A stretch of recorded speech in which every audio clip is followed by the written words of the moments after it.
Hello everyone, in this video I'll be showing you a build guide for the Lunar Sorcerery Sorcerer Subclass by Havsglimt. This is a very cool subclass. You got 3 different lunar forms that you can go into, which gives you a variety of different spells that you can cast. In addition, you also get a bunch of different abilities here. You get the Moonfire, which is basically a sacred flame that can hit 2 targets instead of just 1. And I'll be going through the full build guide up to level 20 here. So I guess first things first, we're going to start off with our cantrips. Now, I would recommend having a healthy spread of things. I like to have Mage Hand here to throw health potions if you need it. Minor Illusion is also really great. We want to have Bone Chill to stop targets from receiving healing. It kind of fits with the theme of this, as it's chilling as a cold night. I like to have Minor Illusion as well. Shocking Grasp, if someone's up close to you, you can replace Minor Illusion for Ray of Frost. Now, for spells, we do get the shield spell another way, so that's why you can't see it here. This is actually a full moon spell at level 1, so if you're in your full moon form, you're able to use it there, so we don't actually get access to it like normal. So we're going to take Magic Missile, and we can go with Thunder Wave here too if you like, or Chromatic Orb, or even Ice Knife if you prefer. And for the ability scores, I think it works best with 16 Dexterity, 14 Constitution, 10 Intelligence and Wisdom, and 16 Charisma here. You can go about this how you like though. If you prefer to switch Charisma and Dexterity there, this is just what I found to work best, is more Initiative and Armor class works pretty well. So again, I'll be doing the full level 20 build. I'll show you some gear and I'll show you combat. Level 2 gets us our meta magic. We're going to take Twin Spell and Distance Spell. The increased range is really nice. We also get to take another spell here. I guess Chromatic Orb's not a bad one to go with. Fog Cloud is another choice, as mentioned, or you can go with Mage Armor too. Level 3 gives us our spells here. So Lesser Restoration, Blindness, and Mirror Image, which we get to choose depending on what form we're in, and we can cast it for free with that. Now we get ourselves some level 2 spells. I think Hold Person is the best choice here. Scorching Ray is also a great choice. We'll go with the Quicken spell, giving us using 3 sorcery points to be able to cast a bonus action spell. It's really nice. Level 4 gives us another choice in cantrip. I guess we can take Firebolt to explode things. And we'll take Scorching Ray for our next spell. Misty Step is also a really great choice there. If you want to replace one of your previous spells that we take, like if you, let's say, don't use Chromatic Orb at all, then you can grab yourself Misty Step. We also get a feat here, and I would recommend taking up our Charisma to 18, or taking the Alert feat for the +5 to our Initiative. At level 5, we get our Full Moon, New Moon, and Crescent Moon abilities, so we got Blink, Vampiric Touch, and Glyph of Warding.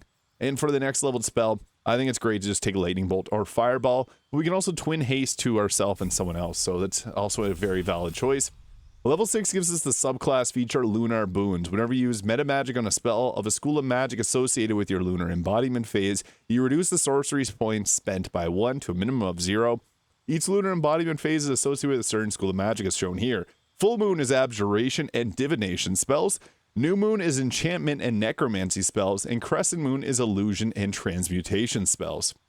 Enchantment being some of the most powerful spells, so New Moon obviously quite good.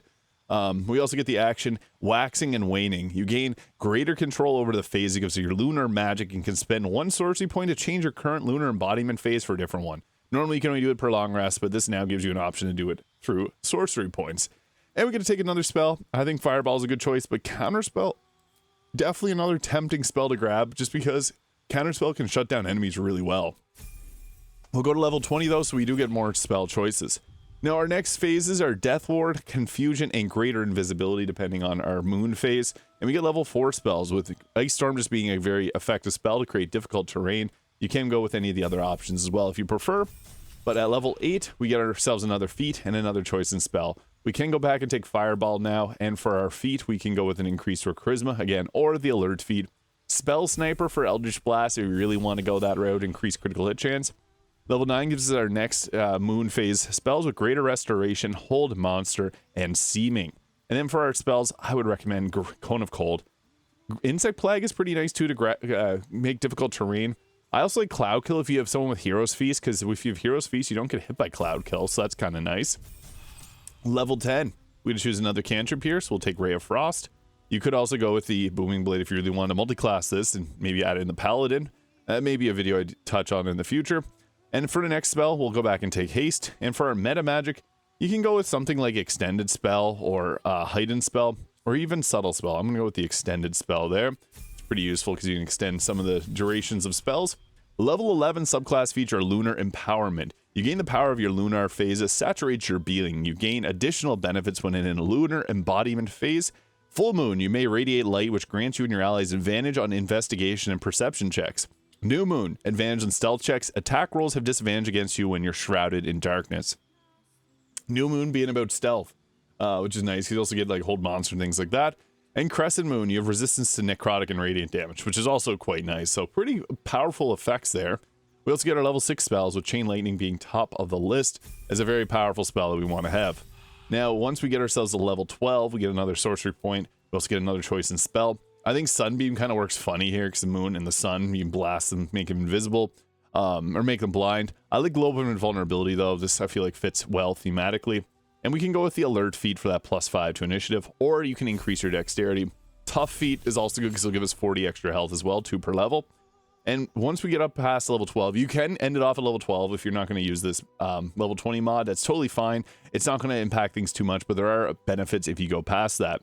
Now, for our next leveled spell, I think Invisibility is a good one to grab if you want to go backwards in levels. You could also add in something like, I guess, Sunbeam works well as radiant damage. And this is what this build does focus on.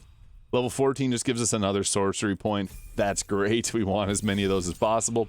Level 15 gives us another choice of spell here. I think Insect Plague, as I mentioned previously, is not a bad choice. And here we get ourselves another sorcery point and another feat. So we could go with the dexterity increase. As mentioned, the tough feat gives you the extra 20 health, which is nice, or extra 40 health. I think the more armor class is better. Level 17 gives us another choice in spell here. I guess you could take like Wall of Fire if you wanted to, and then we can take Careful Spell, I guess, for our meta magic there. Level 18 gives us another sorcery point and another spell. And level 19 gives us another feat here, and we can take our dexterity all the way up to the max. As mentioned, Spell Sniper for Eldritch Blast and increased critical hit chance works well. Even Warcaster can be kind of nice to take too if you prefer. And level 20 gives us our Sorcerer's Restoration. You get 4 sorcery points back when you finish a short rest. And then you can also get another sorcery point here. So level 20, again, nothing super major that you'd be missing out on. So I'll show off gear now and itemization. So I think the Birthright Hat is nice. This gets your charisma up to 22. And if you get the Mirror of Loss, that can get up to 24. Also the Cloak of Protection. Potent Robe is a good early game one. We'll give our cantrips additional damage equal to charisma modifier and a +1 armor class as well. Later on, once you get to Act 3, you can go with like the Robe of the Weave. The Moon Devotion Robe makes the most sense here, if I'm being honest. This can be an option. It's a little dark in how you get it, but this will also give you additional armor class if you got this on. The Mage Armor on, Lunar Bulwark. So that's pretty nice too. That's actually probably the best in slot. We only got light and clothing options. Helldusk Armor if you really want to protect yourself to the max. And the Robe of the Weave normally, but if we got the Robe of the Weave, we're going to want to use a Mage Armor on ourselves because we didn't take that for our spells. It's one thing we could have done, or just use the scrolls because there's plenty of them. Now the Gloves of Belligerence guys here to stack Reverberation when we deal Thunder Lightning or Radiant damage, which is common damage types we'll be using, and we're going to use the Boots of Stormy Clamor to further stack our Reverberation.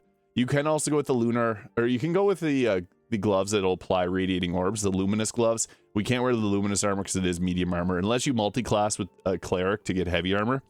Now the Creation's Echo is pretty nice. This is a better option. There's better options out there. I think the absolute best obviously is Marka Heshker here. It's always a good choice. We could also take a single level in the Wizard and scribe the Elementals if you prefer. And then we get the Viconia's Walking Fortress. I also have the Coruscation Ring here. So this will apply Radiating Orbs on the enemies, which will stack our Reverberation, Amulet of Greater Health, and the Ring of Protection with the Hellrider Longbow for the +3 to our initiative. So we're going to go first every time. Now, we do want to set up first before we get into combat. So we got our Lunar Embodiment, so these will remain until long rest.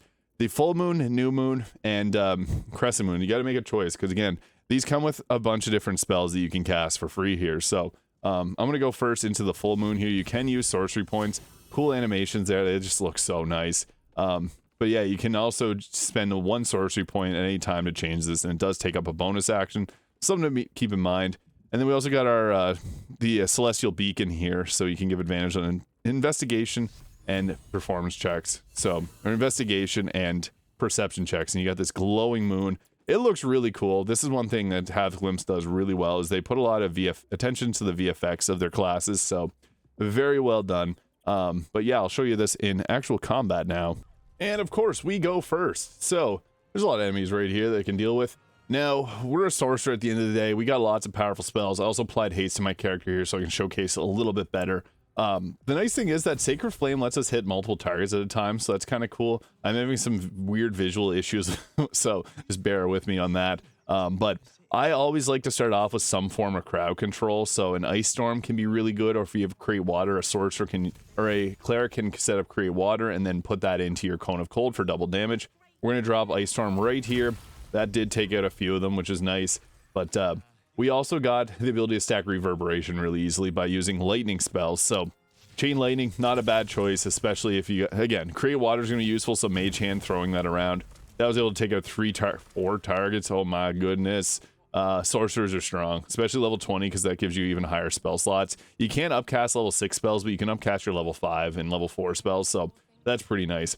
And the absolute best thing about a Sorcerer is you do get the ability to use Quicken spells, so that'll further enhance what we're capable of doing. So we don't have any concentrations right now. We want a concentration, so we'll go with, you can go with the distance spell too, if we weren't, I guess right now we can't do that because you can't use 2 of them at a time, but this would allow us to hit multiple targets with our hold person, which is what we want.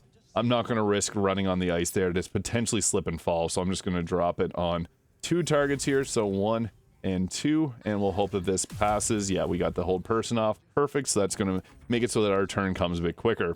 And this right here is why we love counter spells so much, so this will prevent us from getting a command, which could be very devastating, especially if you're going to be running this on honor mode. I'd recommend doing a custom honor mode with some of these mods. And it's our turn again. So we have a concentration on our hold person, but since we're a sorcerer, we do have a lot of powerful abilities. So we got our moon fire there, which lets us do our sacred flame on 2 targets. So we can go, they had to be close together. So you see that there, 2 targets, boom, double sacred flame. Really cool. So that again will apply radiating orbs on the enemy there. Another thing is we also have the option to swap between our different forms here, so that can be a nice thing. And then we also got we got our lunar boons there, which we can apply on the team, and our celestial beacon, which does use a bonus action, also shines light in an area. So if you want, you can swap between these using your sorcery points. We also got 6 lunar boon charges as well, so that's kind of nice. We can also go ahead with using those, which is nice, giving you the extra bonuses on your spells here. I personally think as a sorcerer, you want to be casting as often as possible, having your cleric set you up if you can, because Chain Lightning is obviously a extremely powerful spell. It just rips through people like that. And again, Quicken Spell is one of the best abilities from this. So yeah, we can go with a lot of these different effects that we got. We have good concentrations. I would always recommend a hold person if possible. And especially, I might risk slipping and, oh, we broke our concentration. Yeah, that was risky. I was going to run in with a Scorching Ray because it'll critically hit if you're at close range to the target. So yeah, that ended up not happening. But the big thing with this subclass is all the extra spells and options that you do have from your lunar forms there. So we'll toggle our lunar boon on there. So that's pretty nice. We do have our full moon, so we can cast a first level shield once per long rest without expending a spell slot. So that's pretty good. Again, we can also swap between our forms here with the waxing and waning if we want to go to, let's say, the crescent moon. Boom, cool VFX again, pop that, and then we can go with our pretty powerful spells here, which we're just going to blast with a Scorching Ray. Boom, boom, boom, boom, boom, boom, boom, boom, boom. Yep, this is powerful. So that is the Lunar Sorcery Sorcerer Subclass mod by Havsglimt. Incredible mod. And I'll be covering their other ones as this just released on console today. We'll hopefully see some more great stuff come to console from them as well. Let me know what Havsglimt subclass mod you'd like to see covered next. Hit the subscribe button below if you haven't already, and we'll see you all in the next video.